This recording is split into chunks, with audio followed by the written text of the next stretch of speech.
পর্যায়ে উদ্বোধনী বক্তব্য রাখবেন, যিনি নিজেকে বিশেষণ দেওয়া পছন্দ করেন না, বাড়িয়ে বলা পছন্দ করেন না, সাধারণভাবে চলাফেরা পছন্দ করেন, সাধারণ মানুষের মতো করে চলাফেরাকে পছন্দ করেন, কথা বলাকে পছন্দ করেন শহীদ রাষ্ট্রপতি জিয়াউর রহমান, দেশনেত্রী বেগম খালেদা জিয়ার জ্যেষ্ঠ সন্তান, গণতান্ত্রিক আন্দোলনের আপসহীন নেতা, বিএনপির ভারপ্রাপ্ত চেয়ারম্যান জনাব তারেক রহমান উদ্বোধনী বক্তব্য রাখবেন। এই পর্যায়ে তাকে বক্তব্য রাখার জন্য সবিনয়ে অনুরোধ করছি। ধন্যবাদ টুকু। বিসমিল্লাহির রহমানির রহিম। বাংলাদেশ জাতীয়তাবাদী দল বিএনপির বর্ধিত সভায় উপস্থিত বিএনপির জাতীয় স্থায়ী কমিটির সম্মানিত সদস্যবৃন্দ, উপস্থিত প্রতিনিধিবৃন্দ, সারা দেশ থেকে আগত বিএনপির ডেলিগেট বৃন্দ এবং সারা দেশে বিএনপির লক্ষ কোটি কর্মী, সমর্থক, শুভার্থী, শুভাকাঙ্ক্ষী বৃন্দ, আসসালামু আলাইকুম। বাংলাদেশের গণতান্ত্রিকামী জনগণের আশা আকাঙ্ক্ষার প্রতীক বাংলাদেশ জাতীয়তাবাদী দল বিএনপির বর্ধিত সভা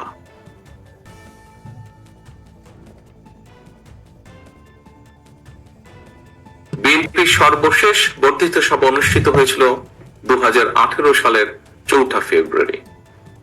সেই অনুষ্ঠানে প্রধান অতিথি ছিলেন mother of democracy Begum Khaleda Zia. ফ্যাসিবাদী শাসনকালে এরপর আর বিএনপির বর্ধিত সভা কিংবা কাউন্সিল অনুষ্ঠান করা সম্ভব হয়নি।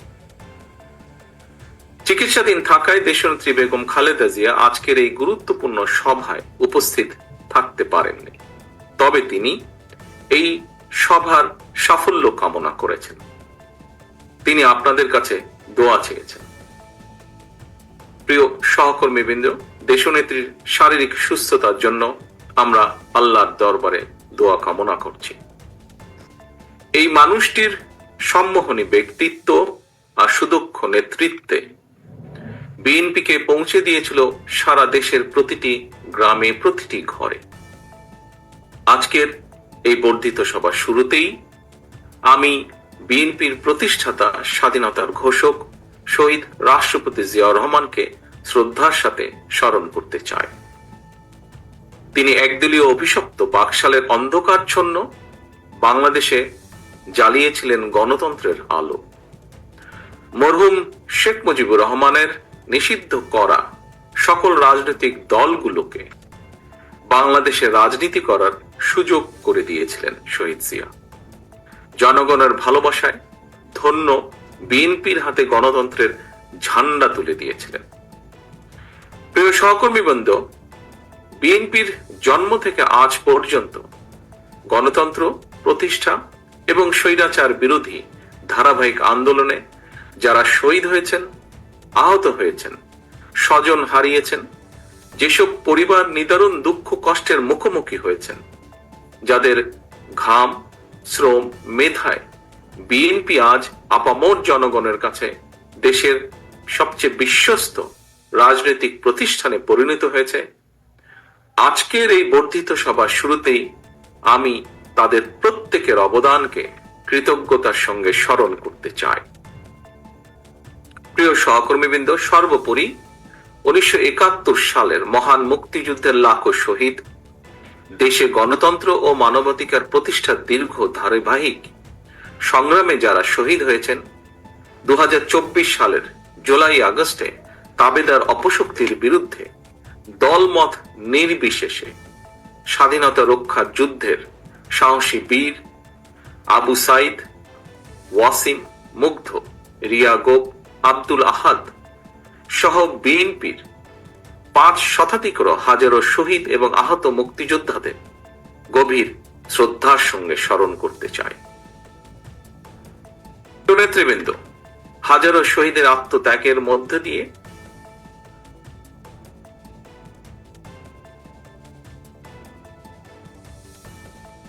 গণহত্যাকারী ফ্যাসিস্ট হাসিনা দেশ ছেড়ে পালানোর পর দেশে গণতান্ত্রিকামী মানুষের সামনে বাংলাদেশকে পুনর্গঠনের এক অপার সম্ভাবনার দ্বার উন্মুক্ত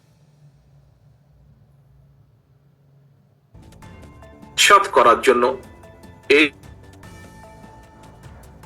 মধ্যযন্ত্র শুরু হয়েছে। সুকৌশলে রক্ত পিচ্ছিল রাজপথে গড়ে ওঠা জাতীয় ঐক্য এবং জাতীয় নির্বাচনের পরিবেশ বিনষ্টের অপচেষ্টা চলছে। জাতীয় ঐক্য এবং জাতীয় নির্বাচনের পরিবেশ বিনষ্টের চক্রান্তের বিরুদ্ধে আমি আজ দেশের কৃষক, শ্রমিক জনতা, আলেম ওলেমা, পীর মাশায়েখ তথা সকল শ্রেণী পেশার মানুষকে, আপনারা আজ এখানে যারা উপস্থিত হয়েছেন, আপনাদের প্রত্যেকের মাধ্যমে তাদেরকে সতর্ক থাকার আহ্বান এবং অনুরোধ জানাই। যারা বাংলাদেশকে তাবেদার রাষ্ট্র বানিয়ে রাখতে চেয়েছিল, তাদের ষড়যন্ত্র কিন্তু এখনো থেমে নেই। সংস্কার কিংবা স্থানীয় নির্বাচন এসব ইস্যু নিয়ে জনগণের সামনে এক ধরনের ধূম্র জাল সৃষ্টি করা হচ্ছে। রাষ্ট্র এবং রাজনীতিতে সংস্কার একটি ধারাবাহিক প্রক্রিয়া। বিএনপির কাছে সংস্কারের ধারণা নতুন কিছু নয়। সরকারে কিংবা বিরোধী দলে বিএনপি যখন যে অবস্থানেই দায়িত্ব পালন করেছে, জনগণের আকাঙ্ক্ষাকে ধারণ করে সময়ের পরিপ্রেক্ষিতে সব সময় রাষ্ট্র, সরকার ও রাজনীতিতে প্রয়োজনীয় সংস্কার করেছে বিএনপি এবং করার চেষ্টা অব্যাহত রেখেছে। 1975 সালের 7ই নভেম্বরের পরে দেশে বহুদলীয় গণতন্ত্র প্রতিষ্ঠা, সংবিধানে 5ম সংশোধনের মাধ্যমে মুক্তিযুদ্ধের আকাঙ্ক্ষার প্রতিফলন, 1991 সালে দেশে সংসদীয় সরকার প্রতিষ্ঠা, এই সবই ছিল রাষ্ট্র রাজনীতির ময়দানে যুগান্তকারী সংস্কার। এছাড়াও বিভিন্ন মেয়াদে রাষ্ট্র পরিচালনার দায়িত্বে থাকাকালে বিএনপি সরকার স্কুল কলেজে বিনা বেতনে মেয়েদের শিক্ষার সুযোগ সৃষ্টি, রাষ্ট্র ও সমাজে মুক্তিযোদ্ধাদের যথাযথ মূল্যায়ন নিশ্চিত করতে মুক্তিযুদ্ধ মন্ত্রণালয় প্রতিষ্ঠা, বিশ্বের তথ্য প্রযুক্তির সঙ্গে তাল মিলিয়ে বাংলাদেশকে প্রস্তুত রাখতে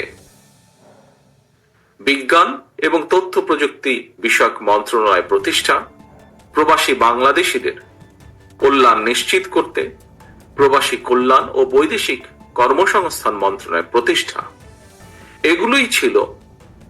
সবগুলোই ছিল রাষ্ট্র ও সরকারে কয়েকটি গুরুত্বপূর্ণ সংস্কার। প্রিয় সহকর্মীবৃন্দ, এই ধরনের আরো বহু সংস্কারের উদাহরণ আমরা উপস্থাপন করতে পারব। তবে ষড়যন্ত্রের পথ ধরে পলাতক গণহত্যাকারী স্বৈরাচার রাষ্ট্র ক্ষমতা দখলের পর সংস্কারের সকল পথ বন্ধ করে দেয়। বাংলাদেশকে চিরতরে তাবেদার রাষ্ট্রে পরিণত করে রাখতে গত 1.5 দশকে দেশের শিক্ষা ব্যবস্থাকে প্রায় ধ্বংস করে দিয়েছিল, দেশের প্রতিরক্ষা ব্যবস্থাকেও নাজুক করে তুলেছিল, টাকা পাচার আর লুটপাট চালিয়ে দেশের অর্থনীতিকে ভঙ্গুর করে দিয়েছিল, অকার্যকর করে দেওয়া হয়েছিল দেশের সকল সাংবিধানিক এবং বিধিবদ্ধ প্রতিষ্ঠান, জনগণের ভোটের অধিকারকে হরণ করে জনগণকে রাজনৈতিকভাবে ক্ষমতাহীন করে দিয়ে দেশের স্বাধীনতা সার্বভৌমত্বকে বিপন্ন করে তুলেছিল। এমন পরিস্থিতিতে রাষ্ট্র, সরকার এবং রাজনীতির গুণগত পরিবর্তনের লক্ষ্যে mother of democracy Begum Khaleda Zia 2017 সালে ভিশন 2030 দিয়েছিলেন। এরই ধারাবাহিকতায় 2022 সালে বিএনপি 27 দফা কর্মসূচি, পরবর্তীতে গণতন্ত্রের পক্ষের রাজনৈতিক দলগুলোর সঙ্গে মত বিনিময়ের মাধ্যমে ঘোষণা করা হয় 31 দফা কর্মসূচি। এই 31 দফা নিয়ে বর্তমানে বিএনপির উদ্যোগে সারা দেশে চলছে জনগণের সঙ্গে সংলাপ। প্রিয় সহকর্মীবৃন্দ, রাষ্ট্র, সরকার, রাজনীতি এবং রাজনৈতিক দল। মেরামতের জন্য 31টি হলেও দফা 31টি হলেও এর চূড়ান্ত লক্ষ্য একটি, এবং সেটি হলো একটি নিরাপদ, গণতান্ত্রিক, মানবিক বাংলাদেশ বিনির্মাণ। ঠিক তেমনই এর উদ্দেশ্য একটি, সেটি হলো রাষ্ট্র ও সমাজে জনগণের রাজনৈতিক এবং অর্থনৈতিক ক্ষমতায়ন নিশ্চিত করা। এটি নিশ্চিত করা না গেলে স্বাধীনতা, সার্বভৌমত্ব, গণতন্ত্র, নিরাপত্তা, সমৃদ্ধি কোনোটি টেকসই হবে না। রাষ্ট্রের স্বাধীনতা এবং নিরাপত্তার জন্য জনগণের রাজনৈতিক ক্ষমতায়নের কোনোই বিকল্প নেই।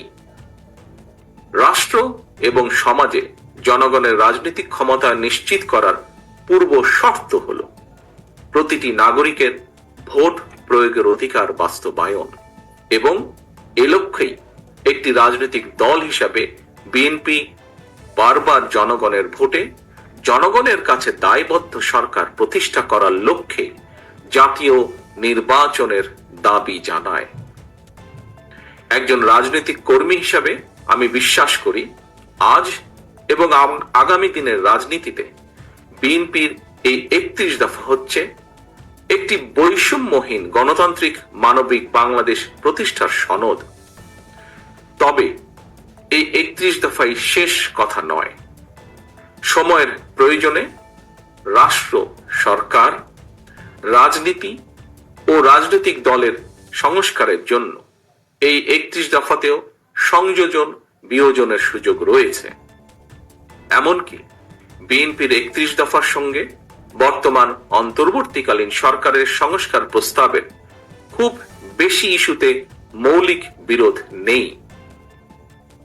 সম্মানিত নেতৃবৃন্দ, বিভিন্ন সময় জাতীয় নির্বাচন নিয়ে প্রধান উপদেষ্টার বক্তব্য জনমনে ইতিবাচক ধারণা সৃষ্টি করলেও জাতীয় নির্বাচন নিয়ে কোনো উপদেষ্টার বিভ্রান্তিমূলক বক্তব্য, মন্তব্য স্বাধীনতা প্রিয় গণতান্ত্রিকামী জনগণের জন্য হতাশার কারণও হয়ে উঠেছে। অন্তর্বর্তীকালীন সরকারের প্রতি বিএনপি সহ গণতন্ত্রের পক্ষের সকল রাজনৈতিক দলের নিঃশর্ত সমর্থন থাকলেও সরকার এখনো তাদের কর্ম পরিকল্পনায় অগ্রাধিকার নির্ধারণ করতে পারছে না বলেই মনে হচ্ছে। সারা দেশে খুন, হত্যা, ধর্ষণ, চুরি, ছিনতাই, রাহাজানি বেড়েই চলেছে। বাজার সিন্ডিকেটের কবলে পড়ে নিত্য প্রয়োজনীয় দ্রব্যমূল্য নিয়ন্ত্রণহীন। বর্তমান অন্তর্বর্তীকালীন সরকার এখনো মনে হয় দেশের আইন শৃঙ্খলা পরিস্থিতির উপরে সম্পূর্ণ নিয়ন্ত্রণ প্রতিষ্ঠা করতে পারেনি। সরকার যেখানে বাজার পরিস্থিতি কিংবা আইন শৃঙ্খলা পরিস্থিতির নিয়ন্ত্রণে কাঙ্ক্ষিত সাফল্য অর্জন করতে পারছে না, সেখানে জাতীয় নির্বাচনের আগে স্থানীয় নির্বাচন অনুষ্ঠানের নামে কেন দেশের পরিস্থিতি আরো ঘোলাটে করতে চাইছে, এটি জনগণের কাছে বোধগম্য নয়। গণতান্ত্রিকামী জনগণ মনে করেন স্থানীয় নির্বাচন অনুষ্ঠিত হলে সেটি হবে সারা দেশে পলাতক স্বৈরাচারের দোসরদের পুনর্বাসনের একটি প্রক্রিয়া, যা সরাসরি গণ অভ্যুত্থান আকাঙ্ক্ষা বিরোধী। গণহত্যাকারী, টাকা পাচারকারী, দুর্নীতিবাজ মাফিয়া চক্রকে পুনর্বাসন প্রক্রিয়া এই ফাঁদে বিএনপি পা দেবে না, বিএনপি পা দিতে পারে না। প্রিয় সহকর্মীবৃন্দ, বিএনপি জনগণের কাছে প্রতিশ্রুতিবদ্ধ আগামী জাতীয় নির্বাচনে বিএনপি জনরায় রাষ্ট্র পরিচালনার দায়িত্ব পেলে গণহত্যাকারী, মানবতা বিরোধী অপরাধীদের বিচারের মুখোমুখি করবে। অন্তর্বর্তীকালীন সরকারের প্রতি আহ্বান, সারা দেশে গণহত্যাকারীদের দোসর মাফিয়া চক্রকে পুনর্বাসনের স্থানীয় নির্বাচন অনুষ্ঠানের পরিকল্পনা থেকে সরে আসুন। অবিলম্বে আগামী দিনগুলোর জন্য অন্তর্বর্তীকালীন সরকারের সুনির্দিষ্ট কর্ম পরিকল্পনার রোডম্যাপ ঘোষণা করুন। গণহত্যাকারী মাফিয়া প্রধান হাসিনা দেশ ছেড়ে পালানোর পর এ পর্যন্ত বেশ অনেকগুলো নতুন রাজনৈতিক দলের আত্মপ্রকাশ ঘটেছে। বহুদলীয় গণতন্ত্রে বিশ্বাসী বিএনপি সকল নতুন রাজনৈতিক দল ও সংগঠনকে স্বাগত জানায়। তবে নির্বাচনের মাধ্যমে গ্রহণ কিংবা বর্জনের চূড়ান্ত সিদ্ধান্ত জানাবে জনগণ। সুতরাং প্রতিটি দলের অংশগ্রহণ একটি অবাধ ও সুষ্ঠু নির্বাচন, জাতীয় নির্বাচন অনুষ্ঠানের লক্ষ্যে সবার আগে নির্বাচন কমিশনকে প্রস্তুত রাখতে হবে। দেশে একটি অবাধ এবং সুষ্ঠু নির্বাচন অনুষ্ঠানের জন্য নিরপেক্ষতাই হচ্ছে অন্তর্বর্তীকালীন সরকারের সবচেয়ে বড় পুঁজি। কিন্তু সরকারের নিরপেক্ষতা নিয়ে ইতিমধ্যেই জনমনে সন্দেহ, সংশয় সৃষ্টি হয়েছে। নিজেদের নিরপেক্ষতা বজায় রাখতে আমি বাংলাদেশ জাতীয়তাবাদী দলের পক্ষ থেকে অন্তর্বর্তীকালীন সরকারের প্রতি আরো সতর্কতা অবলম্বনের আহ্বান জানাই। প্রিয় নেতৃবৃন্দ, এবার আমি সারা দেশে বিএনপির নেতাকর্মী, বিশেষ করে এই বর্ধিত সভায় আপনারা যারা উপস্থিত হয়েছেন, উপস্থিত নেতৃবৃন্দের উদ্দেশ্যে কয়েকটি কথা বলতে চাই। দীর্ঘদিন থেকে আমি আপনাদের কাছে শারীরিকভাবে দূরে থাকলেও যোগাযোগ এবং কর্ম পরিকল্পনার মাধ্যমে আমি কখনোই আপনাদের কাছ থেকে দূরত্ব অনুভব করিনি। আমার মনে হয় এখানে উপস্থিত যারা আছেন প্রায় প্রত্যেকের সঙ্গেই আমার অন্তত কম বেশি কথা হয়েছে, কথা হয়, টেক্সট মেসেজে আদান প্রদান হয় টেক্সট। তবে আজ এখানে আপনাদের সবাইকে একত্রে পেয়েছি, সেজন্য আমি অত্যন্ত সৌভাগ্যবান, অত্যন্ত আনন্দিত। আপনাদের সকলকে অভিনন্দন। আমি বিশ্বাস করি যে দলে আপনাদের মতন ত্যাগী এবং সাহসী নেতাকর্মী রয়েছেন, সেই দলকে কোনো স্বৈরাচারী দমিয়ে রাখতে পারে না। প্রিয় নেতৃবৃন্দ, আমরা এমন একটি বাংলাদেশ গড়তে চাই যে দেশে মুসলমান, হিন্দু, বৌদ্ধ, খ্রিস্টান তথা দল, মত, ধর্ম, বর্ণ নির্বিশেষে সবাই সমান অধিকার ভোগ করবেন। 55,000 বর্গমাইলের এই বাংলাদেশ ভূখণ্ডে বসবাসকারী আমাদের সকলেরই একটি পরিচয়, আমরা বাংলাদেশী। প্রিয় সহকর্মীবৃন্দ, পররাষ্ট্রনীতির ক্ষেত্রেও বিএনপির দৃষ্টিভঙ্গি সুস্পষ্ট। বিএনপি মনে করে বর্তমান বিশ্বে স্থায়ী শত্রু মিত্র বলে কিছু নেই, বরং একটি দেশের সঙ্গে অপর দেশের সম্পর্ক হবে পারস্পরিক স্বার্থ রক্ষা, প্রয়োজন এবং ন্যায্যতার ভিত্তিতে। অন্য দেশের সঙ্গে সম্পর্ক রক্ষার ক্ষেত্রে আমাদের নীতি সবার আগে বাংলাদেশ, অর্থাৎ নিজ দেশ এবং জনগণের স্বার্থ রক্ষা এবং সার্বভৌমত্ব, এটাই হবে প্রথম এবং প্রধান অগ্রাধিকার। আশা করি বর্ধিত সভার এই আলোকেই আপনাদের বক্তব্য উপস্থাপিত হবে। এই মুহূর্তে বিএনপি বাংলাদেশের সবচেয়ে বড় এবং জনপ্রিয় রাজনৈতিক দল। সুতরাং বিএনপির কাছে জনগণের যেমন আশা, ভরসা, প্রত্যাশা রয়েছে, একই সঙ্গে বিএনপির বিরুদ্ধে ষড়যন্ত্রকারীরাও কিন্তু থেমে নেই, তাদের চক্রান্ত থেমে নেই।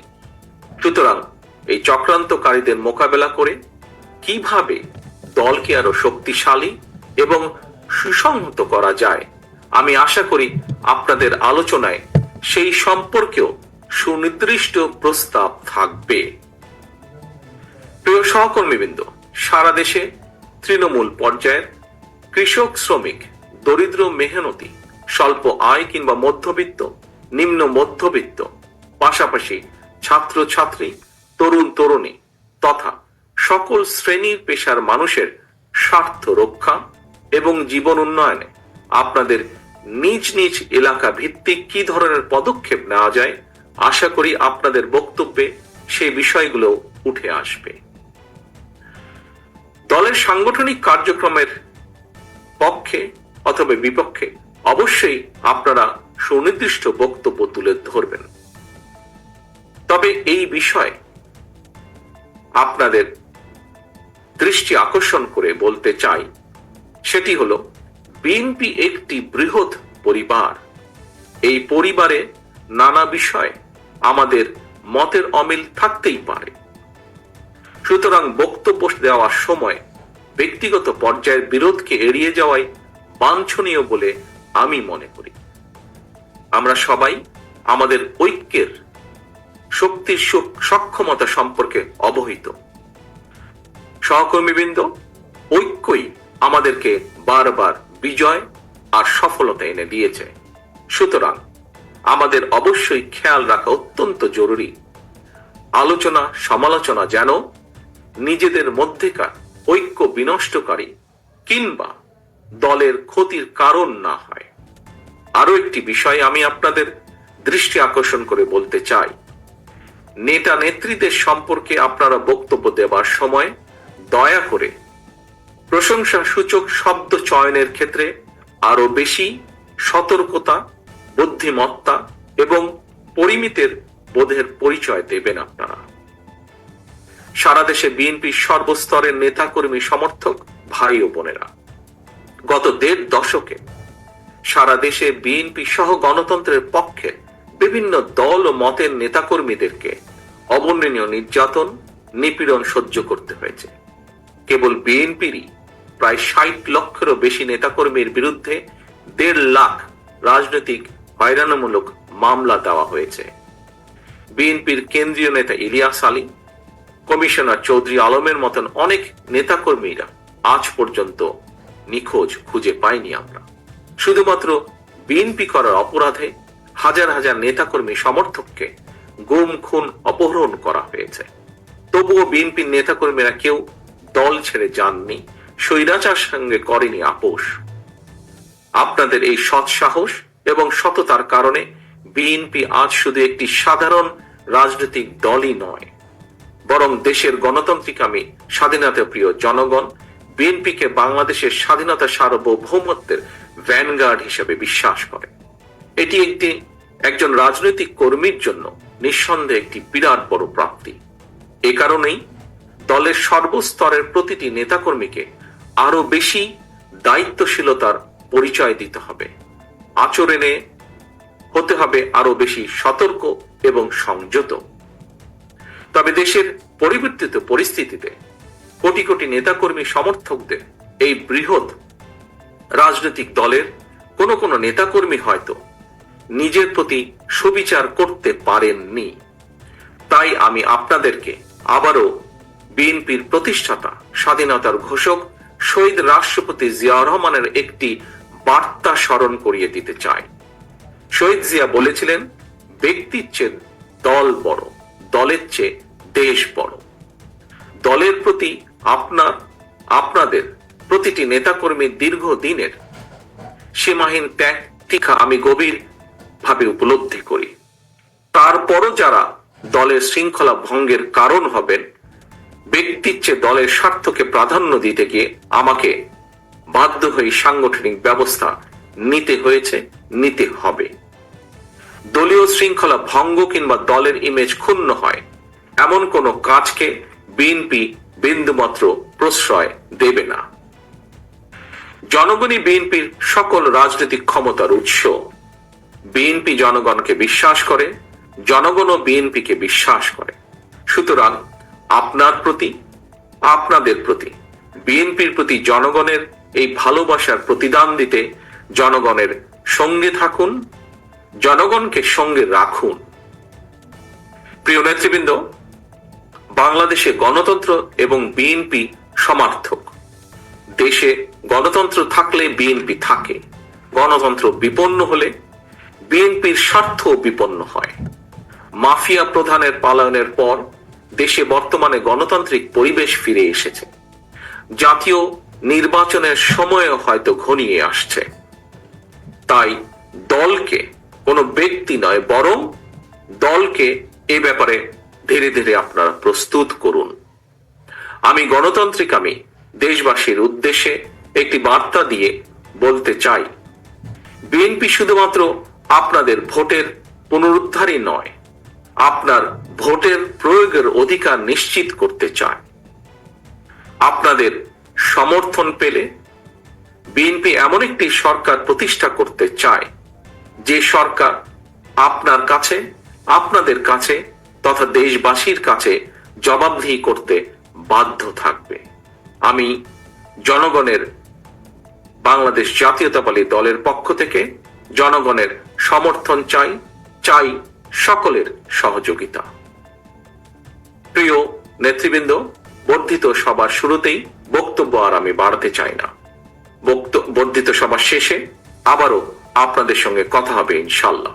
সারা দেশে বিএনপি এবং এর অঙ্গ ও সহযোগী সংগঠনের সর্বস্তরের নেতা, কর্মী, সমর্থক, শুভাকাঙ্ক্ষীদের প্রতি আহ্বান, আপনারা শৃঙ্খলাবদ্ধ থাকুন। আপনারা যে কোনো মূল্যে ঐক্যকে ধরে রাখুন। ধন্যবাদ।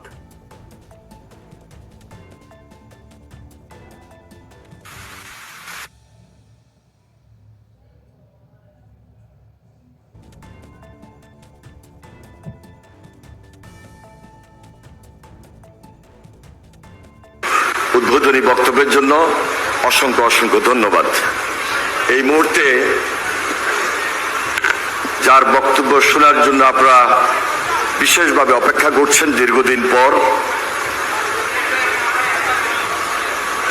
আজকের এই বর্ধিত সভার প্রধান অতিথি, দীর্ঘ 9 বছর স্বৈরাচার এরশাদ বিরোধী আন্দোলনে যিনি আপসহীন ভূমিকা থেকে লড়াই করেছিলেন, সংগ্রাম করেছিলেন, বিশেষ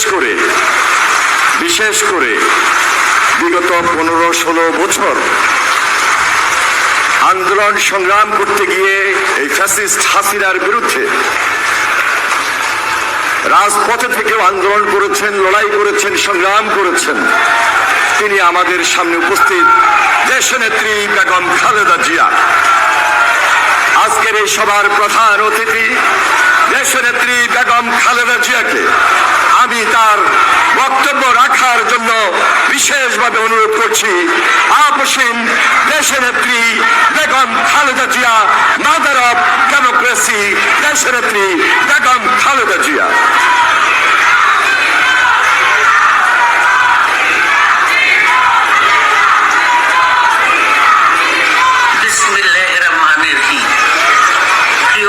সহকর্মীবৃন্দ, আসসালামু আলাইকুম। আজ দীর্ঘ 6 বছর পর আপনারা আবার একসাথে ফ্যাসিস্ট মুক্ত বাংলাদেশে একত্রিত হতে পেরেছেন। সেজন্য আল্লাহর কাছে হাজার শুকরিয়া আদায় করছি। দীর্ঘ ফ্যাসিবাদী বিরোধী সংগ্রামে যারা শহীদ হয়েছেন এবং সম্প্রতি জুলাই আগস্টের ফ্যাসিবাদী শাসকদের নির্মম ভয়াবহ দমন নীতির কারণে গণহত্যায় যারা শহীদ হয়েছেন তাদের প্রতি আমি শ্রদ্ধা জানাচ্ছি। যারা আহত হয়েছেন তাদের প্রতি জানাচ্ছি আন্তরিক সমবেদনা। আমি চিকিৎসার কারণে যুক্তরাজ্যে অবস্থান করলেও আমি সব সময় আপনাদের পাশেই আছি। দীর্ঘ 15 বছর গণতন্ত্রের জন্য, আমার মুক্তির জন্য আপনারা যে নিরন্তর সংগ্রাম করেছেন এবং আমাদের অসংখ্য সহকর্মী প্রাণ দিয়েছেন, জুলুম নির্যাতনের শিকার হয়েছেন এবং প্রায় 1.25 লক্ষ মিথ্যা মামলায় জর্জরিত হয়েছে, এখন আদালতের বারান্দায় ন্যায় বিচারের জন্য ঘুরে বেড়াচ্ছেন। আপনাদের এ ত্যাগ শুধু দল নয়, জাতি চিরকাল স্মরণ রাখবে। দেশ আজ এক সংকটময় সময় অতিক্রম করছে। আপনাদের এবং ছাত্রদের সমন্বিত আন্দোলনের ফলে ফ্যাসিস্ট শাসকেরা বিদায় নিয়েছে। একটা অন্তর্বর্তীকালীন সরকার গঠিত হয়েছে। তাদের কাছে জনগণের প্রত্যাশা রাষ্ট্র মেরামতের ন্যূনতম সংস্কার দ্রুত সম্পন্ন করে গণতান্ত্রিক ব্যবস্থায় ফিরে যাওয়ার জন্য সকলের কাছে গ্রহণযোগ্য একটি নির্বাচন অনুষ্ঠান সম্পন্ন করা। আমার অবর্তমানে দলের ভারপ্রাপ্ত চেয়ারম্যান, সিনিয়র নেতৃবৃন্দ এবং আপনাদের সকলকে সাথে সঙ্গে নিয়ে নিরন্তর কাজ করে দলকে সুসংহত করেছেন। আমি আপনাদের ধন্যবাদ জানাচ্ছি। আমি বিশ্বাস করি আপনারা শহীদ প্রেসিডেন্ট জিয়াউর রহমানের আদর্শে আরো উজ্জীবিত হয়ে আগামী নির্বাচনে সাফল্যের জন্য ঐক্যবদ্ধভাবে কাজ করবেন।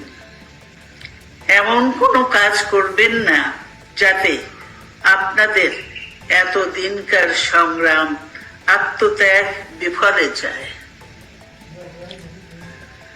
আমাদের সব সময় শহীদ প্রেসিডেন্ট জিয়াউর রহমানের সেই উক্তি মনে রাখা দরকার, ব্যক্তির চেয়ে দল বড়, দলের চেয়ে দেশ। বাংলাদেশের সর্বস্তরের মানুষ, বিশেষ করে তরুণ সমাজ আজ এক ইতিবাচক গণতান্ত্রিক পরিবর্তনের জন্য উন্মুখ হয়ে আছে।